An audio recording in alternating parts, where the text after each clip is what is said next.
ప్రియ శ్రోతలు, ఈరోజు మన వాక్య పాఠ్య భాగం 1 తెస్సలోని పత్రిక 3వ అధ్యాయం 7 నుండి 13 వరకు. సావధానంగా వినండి. పౌలు తెస్సలోని సంఘానికి రాస్తూ అంటున్నాడు, సహోదరులారా, మా ఇబ్బంది అంతటిలో, శ్రమ అంతటిలో మీ విశ్వాసమును చూచి మీ విషయములో ఆదరణ పొందాము. ఏలయనగా మీరు ప్రభువునందు స్థిరముగా నిలిచారు అంటే మేము బ్రతికినట్లే. మేము మీ ముఖము చూచి మీ విశ్వాసములో ఉన్న లోపమును తీర్చునట్లు అనుగ్రహించుమని రాత్రింబగళ్ళు అత్యధికముగా దేవుణ్ణి వేడుకుంటూ ఉండగా, మన దేవుని ఎదుట మిమ్ములను బట్టి మేము పొందుతున్న యావత్తు ఆనందము నిమిత్తము దేవునికి తగినట్లుగా కృతజ్ఞతాస్తుతులు ఎలాగు చెల్లించగలము? మన తండ్రి అయిన దేవుడు, మన ప్రభువైన యేసు మమ్ములను నిరాటంకముగా మీ వద్దకు తెస్తారు. మన ప్రభువైన యేసు తన పరిశుద్ధులందరితో వచ్చినప్పుడు తన తండ్రి అయిన దేవుని ఎదుట మీ హృదయములను పరిశుద్ధత విషయమై అనింద్యమైనవిగా ఆయన స్థిరపరచటానికి మేము మీ ఎడల ఏలాగు ప్రేమలో అభివృద్ధి పొంది వర్ధిల్లుతున్నామో, అలాగే మీరు ఒకని ఎడల ఒకడు మనుష్యులందరి ఎడల ప్రేమలో అభివృద్ధి పొంది వర్ధిల్లునట్లు ప్రభువు దయచేయునుగాక. ప్రియ శ్రోతలు, వింటున్నారా? పౌలు ఏమంటున్నాడు? మాకు ఎన్నో శ్రమలున్నాయి, అయినా మీ గురించి తలంచినప్పుడెల్లా మాకెంతో ఆదరణ కలుగుతుంది. మా ఇబ్బందుల్లో, శ్రమల్లో కూడా మీ విశ్వాసాన్ని చూస్తూ ఉంటే మాకు ఎంతో ఆదరణ. ప్రభువునందు స్థిరులై ఉండండి, అదే మా జీవితంలో ఆనందం. శ్రమల మధ్యలో కూడా మా జీవితానికి ఇదే ఆదరణ, ఉత్సాహం. మీ విశ్వాసం స్థిరపడుతూ ఉంటే చూచి బతకగలుగుతున్నాము. 1 పేతురు 4వ అధ్యాయం 12-13 వచనాలు, క్రీస్తు మహిమ బయలుపరచబడినప్పుడు మీరు మహానందముతో సంతోషించే నిమిత్తము క్రీస్తు శ్రమలలో మీరు పాలివారై ఉన్నంతగా సంతోషించండి. మిమ్ములను శోధించడానికి మీకు కలుగుతున్న అగ్ని వంటి మహాశ్రమను గూర్చి మీకేదో ఒక వింత సంభవించినట్లు ఆశ్చర్యపడకండి. క్రైస్తవుడైనందుకు ఎవ్వడూ ఏమీ నష్టపోయేది లేదు. నిత్యత్వంలో నిత్యానందమున్నది. ఇక్కడి శ్రమలను లెక్క చేయకండి. ఈ లోకంలో సమస్తము మన మేలు కోసమే సమకూడి జరుగుతుంది. ఇది నిజం. మన దేవుని ఎదుట మిమ్మును బట్టి మేము పొందుతున్న యావత్తు ఆనందము నిమిత్తము దేవునికి తగిన రీతిగా కృతజ్ఞతాస్తుతులు ఎలా సమర్పించగలము అంటున్నాడు పౌలు. జీవముతో ముడిపెట్టబడింది ఆనందం. దుఃఖం మరణానికి చెందింది. అయితే దుఃఖం హృదయాన్ని మహానందానికి సిద్ధపరుస్తుంది. ఆనందించటమంటే ఎలాంటి అనుభవమో పౌలు తెస్సలోని సంఘస్థులకు వివరిస్తున్నాడు. క్రైస్తవానందం ఒక అతీతమైన అనుభూతి. రాత్రింబగళ్ళు దేవుణ్ణి ఎంతగానో వేడుకుంటున్నాడు. దేవుని వాక్యాన్ని వారికి బోధించాలని, ముఖాముఖిగా వారిని చూడాలని, వారి విశ్వాసములో ఏమైనా లోపముంటే దాన్ని సరిదిద్దాలని పౌలు ఎంతో ఆశపడుతున్నాడు, ప్రార్థిస్తున్నాడు. తెస్సలోని విశ్వాసులను స్వయంగా చూడాలని పౌలు ఎంతో కుతూహలపడుతున్నాడు. దేవుని ఎదుట మాకు మిమ్మును బట్టి ఎంతో ఆనందం. తెస్సలోని సంఘస్థుల నుండి తాను దూరంగా వెళ్లిపోవలసి వచ్చింది. అయినా అతని మనస్సంతా తెస్సలోని సంఘం మీదనే ఉంది. తిరిగి రావాలి, వీరి విశ్వాసాన్ని బలపరచాలి అని పౌలు ఎంతో తహతహ చెందుతున్నాడు. అందుకోసం రాత్రింబగళ్ళు ప్రార్థన చేస్తున్నాడు. నిరాటంకముగా దేవుడు మమ్ములను మీ వద్దకు తెస్తాడని నమ్ముతున్నాము. అట్టి అవకాశం కోసం ఎదురుచూస్తున్నాము. 12-13 వచనాలలో యేసు రెండో రాకడను పురస్కరించుకొని మన ప్రేమ ఎలా వృద్ధి చెందాలో పౌలు స్పష్టంగా హితబోధ చేస్తున్నాడు. యేసు వస్తున్నాడు గనుక మనము ప్రేమ సంబంధాలలో అభివృద్ధి చెంది వర్ధిల్లాలి. ప్రేమ అంటే గ్రీకు భాషలో అగాపే. ప్రేమ అంటే ప్రేమతో కూడిన ప్రయాసం. ఈ రెండూ జంటగా ఉంటేనే కాని అది అర్థవంతమైన ప్రేమ కాదు.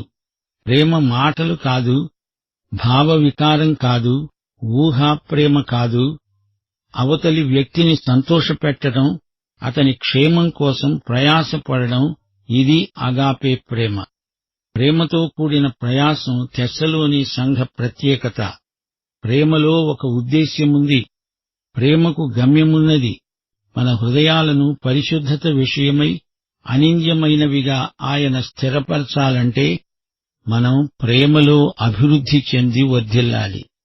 అది మన లక్ష్యం. ఒకరి ఎడల ఒకరము ప్రేమగలవారమై ఉండాలి. ఈ విధంగా పవిత్ర శీలమును మనం పెంపొందించుకుంటాము. రేపు న్యాయపీఠమెదుట మన హృదయాలు అనింద్యములు అని ఆయన గుర్తించాలి, స్థిరపరచాలి. ఆయన మన ప్రేమక్రియలను పరిశీలించి తీర్పు చెబుతాడు. ప్రేమతో కూడిన మన ప్రయాసానికి బహుమానాలుంటాయి. విశ్వాసులమైన మనమందరము ప్రభువు రాకడ సమయంలో మన శీలము, ప్రవర్తన ఎలా ఉన్నాయో పరీక్షకు నిలబడాల్సి ఉంటుంది. మనకు దొరికే బహుమానం ఎలాంటిదో అక్కడే తేలిపోతుంది. ఆయన రాకడ సమయం విశ్వాసులకు పరీక్షా సమయం. ప్రతి క్రైస్తవుడు ప్రభువు రాకడ దృష్ట్యా ఆత్మ పరీక్ష చేసుకుంటూ ఉండాలి. మన ప్రభువైన యేసు పరిశుద్ధులందరితో తిరిగి వస్తాడు. యేసు వచ్చి తన రాజ్యం స్థాపించేటప్పుడు పరిశుద్ధులందరూ ఆయనతో ఉంటారు. సంఘం ఎత్తబడుతుంది. అప్పుడు ఈ లోకములో శ్రమలు, మహాశ్రమలు. ఆ తరువాత ఆయన వచ్చి రాజ్యం స్థాపిస్తాడు. యేసు మొదటిసారి వచ్చాడు, రెండోసారి వస్తాడు. తీతు పత్రిక 2వ అధ్యాయం 11వ వచనం. యేసు రాకడకు ఎలాంటి వివరణ చెప్పబడిందో గమనించండి. సమస్త మనుష్యులకు రక్షణకరమైన దేవుని కృప ప్రత్యక్షమైంది. ఆయన చిన్న శిశువుగా వచ్చాడు, బెత్లెహేములో పుట్టాడు. ఇది 2000 సంవత్సరాల క్రిందట జరిగిన సంఘటన. కృప కనిపించింది, వెలుగు ప్రత్యక్షమైంది. ఆయన మొదటి రాకడ ప్రత్యక్షమైతే రెండో రాకడ మహాప్రత్యక్షం. ప్రకటన గ్రంథమంతా ప్రత్యక్షమే. మొదటిసారి ఆయన వచ్చినప్పుడు పూర్తి మహిమ కనపడలేదు. ఆయన శరీరంలో మరుగై ఉంది. శరీరం ఆయన మహిమను కప్పివేసింది. ఆయన నిస్సహాయుడైన శిశువుగా పుట్టాడు. పాత నిబంధన వ్యవస్థలో షకీనా మహిమ గుడారంలో ఉంది. అదైనా అతి పరిశుద్ధ స్థలంలోనే ఉంది. సంవత్సరానికి ఒక్కసారి మాత్రమే ప్రధాన యాజకుడు అక్కడికి వెళ్లటానికి వీలవుతుంది. అతి పరిశుద్ధ స్థలాన్ని ప్రత్యేకించడానికి ఒక తెర ఉంది. మొదటిసారి ప్రభువు వచ్చినప్పుడు ఆయన మహిమ అంతా ప్రత్యక్షం కాలేదు. కృప ప్రత్యక్షమైంది. ఆయన మహిమ శరీరమనే గుడారంలో దాగి ఉంది. రెండోసారి ఆయన వచ్చినప్పుడు ఆయన పూర్తి మహిమ ప్రత్యక్షమవుతుంది, ప్రకాశిస్తుంది. ఆయన రాకడ అంటే ఆయన సన్నిధి అని మరో అర్థముంది. యేసు ప్రభువు రెండోసారి వచ్చినప్పుడు పరిశుద్ధులందరూ ఆయనతో ఉంటారు. మధ్యాకాశానికి మనము ఎత్తబడతాము. ఆయన సన్నిధిలో ఉంటాము. మన కోసం సిద్ధపరచబడిన చోటికి ఆయన మనల్ని తీసుకువెళ్తాడు, ఎత్తుకుపోతాడు. మనల్ని ఆయన తీసుకువెళ్తాడంటే అది ఎంత ఆనందం! ఆ తరువాత తన పరిశుద్ధులతో కలిసి వచ్చి తన రాజ్యం స్థాపిస్తాడు. మొదటి తెస్సలోని 2వ అధ్యాయం 19వ వచనంలో ఇదే సత్యం చెప్పబడింది. మన ప్రభువైన యేసుక్రీస్తు రాకడ సమయమున ఆయన ఎదుట విశ్వాసులైన మీరే మా మహిమ, ఆనందం, నిరీక్షణ, అతిశయ కిరీటం. మనం ప్రభువు సన్నిధిలో ఉంటాము. ఆయన మన హృదయాలను పరిశుద్ధత విషయమై అనింద్యమైనవిగా స్థిరపరుస్తాడు. దేవునికి స్తోత్రం. ప్రియ శ్రోతలు వింటున్నారా? పౌలంటున్నాడు, మాకు ఎన్నో అగచాట్లు ప్రాప్తించాయి. మేము కడగండ్లు ఎన్నిటినో అనుభవిస్తున్నాము. అయినా మీ విశ్వాసం కారణంగా మీ గురించి మాకు ఆదరణ కలిగింది. అంటే ఏమిటి? వారి విశ్వాసం పరీక్షకు తట్టుకొని నిలిచిందని, గెలిచిందని పౌలు చెప్తున్నాడు. వారిది నిజమైన విశ్వాసమని రుజువైంది. ఈ విషయాలు తలంచుకున్నప్పుడెల్లా పౌలుకు ఎంతో ఆదరణ కలుగుతుంది. మీరు ప్రభువునందు నిలకడగా ఉంటే మేము బ్రతికినట్లే. తన బ్రతుకు వారి విశ్వాసంతో ముడిపడి ఉన్నట్లు పౌలు మాట్లాడుతున్నాడు. వారు క్రీస్తుకు విశ్వసనీయులై జీవిస్తే తనకు ప్రాణం వచ్చినట్లే పౌలు కనిపిస్తోంది. మన దేవునికి మీ గురించి ఎంతో కృతజ్ఞులం. ఎంత కృతజ్ఞతలు చెప్పినా మా ఆనందమంతటినీ పూర్తిగా వ్యక్తం చేయజాలము. వారు నిజమైన విశ్వాసులై నిజాయితీగా యథార్థంగా బతుకుతూ ఉంటే, క్రీస్తునందు బలవంతులై కనబడుతూ ఉంటే పౌలుకు చెప్పలేనంత ఆనందం. తన పిల్లలు ప్రయోజకులైతే తండ్రికి ఆనందం కలగదా? ఒక విధంగా ఇది అంతకంటే అధికమైన ఆనందం. ఇది దేవుని సహవాసం వల్ల ప్రాప్తించే ఆధ్యాత్మిక ఆనందం. పౌలు పరిచర్య మూలంగా తెస్సలోనిక వారు క్రీస్తులోకి వచ్చారు. అయినా పౌలు ఈ విషయంలో దేవునికి కృతజ్ఞతలు చెప్పుకుంటున్నాడు. సేవకు ఇలాంటి సత్ఫలితాలు ఇచ్చేవాడు దేవుడే కదా. పౌలంటున్నాడు, మీ ముఖాలు మళ్లీ ఒకసారి చూడాలని, మీ విశ్వాసంలో ఏమైనా కొరత ఉంటే అది తీర్చాలని, అవకాశమివ్వాలని రాత్రింబగళ్లు అత్యధికంగా దేవుణ్ణి ఎంతగానో వేడుకుంటున్నాను. విశ్వాసంలో లోపమా, కొరతనా? అది ఎలాంటిది? వారు క్రీస్తునందు విశ్వాసముంచారు. హింసలెన్ని వచ్చినా స్థిరంగా నిలిచారు. వారి విశ్వాసం ఇంకా పరిపక్వం కావాలి. లోపమేమీ లేదని పౌలు ఎలా చెప్పగలడు? పౌలు వారిని ఊరికే పొగడడం లేదు. కల్లబొల్లి ముఖప్రీతి మాటలు పౌలుకు రావు. వారు విశ్వాసంలో ఇంకా ఎదగాలి. అందుకే వారికి మరింత వాక్యోపదేశం చెయ్యాలని పౌలు ఆశిస్తున్నాడు.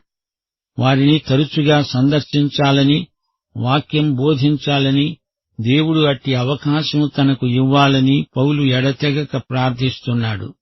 మన తండ్రి అయిన దేవుడు, మన ప్రభువైన యేసు కలిసి మమ్ములను మీ దగ్గరికి నడిపించెదరుగాక. యేసు వస్తాడు కాబట్టి మన ప్రేమ సంబంధాలు వృద్ధి చెందాలి. సహోదర ప్రేమ మాత్రమే కాదు, బయట ఉన్న మనుషులందరి ఎడల మన ప్రేమ వృద్ధి కావాలి, వర్ధిల్లాలి. యోహాను సువార్త 13వ అధ్యాయం 34వ వచనంలో ప్రభువు అన్నాడు, నేను మిమ్మును ప్రేమించినట్లే మీరు ఒకరినొకరు ప్రేమించాలి. ఆయన వచ్చి మన హృదయాలు పరిశుద్ధత విషయమై అనింద్యమైనవి అని స్థిరపరచాలంటే మన ప్రేమ సంబంధాలలో అభివృద్ధి కానరావాలి. అంతరంగంలో ఆధ్యాత్మిక బలమే విశ్వాసులకు ఎంతో అవసరం. అది విశ్వాసులకు కలగాలని పౌలు ప్రార్థించాడు. ఈ పాఠంలో క్రీస్తునందు స్థిరంగా నిలిచి ఉండాలని చెప్పబడింది. క్రీస్తునందు మన ఉనికి స్థిరమే. అందులో ఎట్టి సందేహమూ లేదు. రక్షణ మనకు ఉచితంగా వచ్చింది గాని రక్షణ క్రీస్తునందే సాధ్యం. రక్షణ పొందినవారు తమ శిష్యత్వానికి గొప్ప వెల చెల్లించాల్సి వస్తుంది. రక్షణ వర్ధమానమైన అనుభూతి. రక్షణను కొనసాగించుకోవాలి. రక్షణ అభ్యుదయ దిశగా సాగిపోతుంది. ఆ తరువాత కూడా మనం ఈ విషయంలో నూతన తీర్మానాలు చేసుకోవలసి వస్తుంది. పౌలు రాత్రింబగళ్లు ఎడతెగక ప్రార్థించే అలవాటు గలవాడు. ఈ పాఠంలో పరిశుద్ధతను గురించిన కొన్ని సత్యాలు మనం నేర్చుకున్నాము. హృదయశుద్ధి లేని వారికి దేవుడు కనపడడు. ప్రభువు రాకడ సందర్భంలోని సంఘటనల క్రమం గుర్తించండి. సంఘం ఎత్తబడుతుంది, న్యాయపీఠం. ఈ పత్రికలో ప్రభువు రావడం, ఆయనతో పరిశుద్ధులందరూ రావడం, రాజ్యం స్థాపించబడడానికి ఆయన రావడం పేర్కొనబడింది. ప్రియ శ్రోతలు వింటున్నారా? పౌలు దృష్టిలో ప్రతిదీ దేవుని నిర్ణయము చొప్పుననే జరుగుతుంది. తనను తెస్సలోనికకు ప్రభువే తీసుకురావాలి. తన దినచర్య రాకపోకలు అన్నీ ఆయన చేతిలోనే ఉన్నాయి. ఆయన సెలవు అనుమతి లేనిదే పౌలు ఏమీ చెయ్యలేడు, ఎక్కడికి వెళ్లలేడు. సమస్యలు వచ్చినప్పుడు మాత్రమే ప్రభువు వైపు తిరగడం కేవలం అల్ప విశ్వాసం అంతే. సాధారణ పరిస్థితుల్లో అంతా అనుకూలంగా ఉంటే దేవుణ్ణి మరిచిపోతారు. సంకటం వచ్చినప్పుడు ఓ దేవా అంటూ మొర్ర పెడతారు. అది ఎలాంటి విశ్వాసం? పౌలు అలాంటివాడు కాడు. అనుదిన చర్యలో ప్రతి అంశం, చివరికి ప్రయాణాలు, రాకపోకలు కూడా ప్రభువు నిర్వహణే. ఏథెన్సు నుండి తెస్సలోనియకు రావాలి, ప్రభువు తేవాల్సిందే. తాను స్వయంగా సొంత ఏర్పాట్లు ఏమీ చేసుకోడు. ప్రభువు నడుపుదలకు పౌలు పూర్తిగా అంకితమైపోయాడు. దేవుని పర్యవేక్షణలో పౌలు జీవించాడు. దేవునితో ఎడతెగని సన్నిహిత సహవాసాన్ని పౌలు అనుభవించాడు. తెస్సలోని సంఘస్థులు తమ జీవితాలలో ప్రేమ నియమాన్ని అమలుపరిచేటట్లు వారిని ఆధ్యాత్మికంగా బలపరచాలని ఎంతగానో అభిలషించాడు. అనుదినము మన పరస్పర సంబంధాలలో యేసు ప్రేమను కనపరచటం అంత సులభమేమీ కాదు. మన స్వంత ప్రయోజనాన్ని నెరవేర్చుకునే ప్రయత్నాలు చేస్తూ ఉంటాము. కాని ప్రభువు చిత్తమేదో పరీక్షించి తెలుసుకోము. అందుకే తరచుగా మనము అపజయం పాలవుతాము. పొద్దున్నే లేచి ప్రార్థన చేసుకోకుండా బయటికి వెళ్ళావు అంటే, ఈ రోజు సమస్యలను నేనే స్వంతగా పరిష్కరించుకోగలను అంటున్నావు. రాత్రిపూట పడుకోబోయే ముందు ప్రార్థన చేసుకోవు అనుకో, దానికి అర్థమేమిటి? ఈ రోజు నా బరువులన్నీ నేనే మోసుకుంటాను అని నీకు నీవే చెప్పుకుంటున్నావన్నమాట. నాస్తికునికి సహాయం చేయడానికి ఆయన అదృశ్య హస్తం లేదు. దేవుడు లేకుండా స్వంత తీర్మానాలు చేయడం వల్ల క్రైస్తవ జీవితంలో అపజయం పాలైన వారు ఎందరో ఉన్నారు. అది అరిష్టానికి హేతువు అని మనకు అనుభవం ద్వారా తెలుసు. క్షేమము కోసము, భద్రత కోసము పౌలు ప్రార్థిస్తున్నాడు. యేసు రెండో రాకడను గురించిన తలంపులతో పౌలు మనస్సు పూర్తిగా నిండి ఉంది. విశ్వాసులంతా దేవుని న్యాయపీఠం ఎదుట నిలువబడాల్సి వస్తుంది. అంతవరకు విశ్వాసులు దేవుని నీతి యందు భద్రపరచబడాలని పౌలు ఎంతగానో కోరుతున్నాడు. ఆయన ఎదుట ఏ విశ్వాసీ సిగ్గుపడే పరిస్థితి కలుగకూడదు. రెండో రాకడలో ఆయనను కలుసుకోవాలంటే దినదినము యేసుతో, యేసు కొరకు జీవిస్తూనే ఉండాలి. ఆయన యందే నిలకడగా ఉండాలి. ఆయనతో అనుదిన సహవాసం లేకుండా ఆయన రాకడ సమయంలో ఆయనను ఎలా కలుసుకోగలవు? ఆయనతో మన జీవితాలు పెనవేసుకపోవాలి. ఆయన మనకు పరాయివాడు కాడు, రక్షకుడు, ప్రాణ స్నేహితుడు. పౌలు క్రీస్తు యొక్క దయారసమును ఆస్వాదించిన అపోస్తలుడు. సంఘబిడ్డలే తన ఆనందం, కిరీటం అని నమ్మాడు. ప్రభువునందు మీరు స్థిరులై ఉండండి అని వారిని ప్రోత్సహించాడు. విశ్వాసులందరూ సంపూర్ణులవ్వాలని పౌలు ఎంతో ప్రార్థించాడు. 2 తిమోతి 1:3 పౌలన్నాడు, నిన్ను చూస్తేనే కాని నాకు సంపూర్ణ ఆనందం కలగదు. నీ అందున్న నిష్కపటమైన విశ్వాసాన్ని నేను జ్ఞాపకం చేసుకుంటున్నాను. 1 తెస్సలోని 3:8 మరొకసారి పరిశీలించండి. మీరు ప్రభువునందు స్థిరంగా నిలిస్తే మేము బ్రతికినట్లే, అంటే మమ్ములను బ్రతికించిన వారవుతారు. క్రైస్తవ విశ్వాసుల మీదికి ఎన్నో ఒత్తిడులు వస్తాయి. వారు శ్రమల మధ్యలో ఉన్నారు. విశ్వాసులు ఒకరినొకరు ప్రోత్సహించుకోవాలి. అభినందనలు, వందనాలు చెప్పాలి. విశ్వాసంలో బలహీనంగా ఉన్న వారికి చేయూతనివ్వాలి. సోదర విశ్వాసుల విశ్వాసాన్ని బలపరచాలి గాని నిరుత్సాహపరచకూడదు. పౌలు అన్నాడు, మీ విశ్వాసములో ఏమన్నా లోపము, కొరత ఉంటే దాన్ని తీర్చడానికి మేము సిద్ధంగా ఉన్నాము. విశ్వాసులు ఎదగాలి. పరిపక్వత దిశగా వారు ముందుకు సాగాలి. ఎదుగుదల ఎట్టి పరిస్థితిలోనూ స్తంభించిపోకూడదు. కొత్త విశ్వాసులను పెంచాలి. వారిలో పరిపక్వత రావడానికి వారికి సాయం చెయ్యాలి. ఆటంకాలన్నిటినీ అధిగమించి మేము మీ దగ్గరికి రావడానికి దేవుడు సాయం చేస్తాడు. యేసు ప్రభువు సాయం చేస్తాడు. ఈ అధ్యాయం ముగింపులో పౌలు ప్రేమను గురించి, ప్రేమ సంబంధాలను గురించి ప్రస్తావించాడు. దేవుని ప్రేమలో మనం మునిగిపోవాలి. ఆ ప్రేమతో మనం నిండిపోవాలి. ఈ ప్రేమ పొర్లిపారి ఇతరుల జీవితాల్లోకి ప్రవహించాలి. ప్రేమ అంటే మాటలు కాదు, ఇతరులతో మర్యాదగా మాట్లాడినంత మాత్రాన సరిపోదు. ప్రేమతో కూడిన ప్రయాసము శక్తిభరితమైనది. పరిశుద్ధాత్మ మన హృదయాలలోకి ఎడతెగకుండా ప్రేమను కుమ్మరిస్తాడు. ప్రేమ సరఫరా ఎన్నటికీ ఆగిపోకూడదు. నీ ప్రేమను వ్యక్తం చేయడానికి అవకాశాలను వెతుకు, ప్రార్థించు. యేసు వస్తాడు, నిత్యరాజ్యం, శ్రేయోరాజ్యం స్థాపిస్తాడు. విశ్వాసులందర్నీ ఆయన సమకూరుస్తాడు. యేసు రాజ్యంలో అందరూ ఒకే కుటుంబమవుతారు.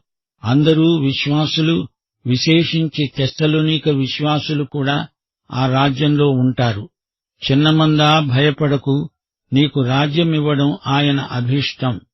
దేవునికి స్తోత్రం. ఆయన రాజ్యము వచ్చునుగాక. ఆయన రాజ్యమును, నీతిని మొదట వెదకండి, అప్పుడు అవన్నీ మనకు అనుగ్రహించబడతాయి. ప్రియశ్రోత, నీవు ఆ రాజ్యంలో విశ్వాసమును బట్టి ఇప్పుడే ఉన్నావు. ఇది నీ అనుభవమా? అయితే ఈ పాఠమంతా నీకోసమే. మన ప్రభువైన యేసుక్రీస్తు వారి కృప, తండ్రి అయిన దేవుని ప్రేమ, పరిశుద్ధాత్మ యొక్క అన్యోన్య సహవాసము మనకందరికీ నిత్యత్వము పర్యంతము తోడై ఉండునుగాక. ఆమేన్.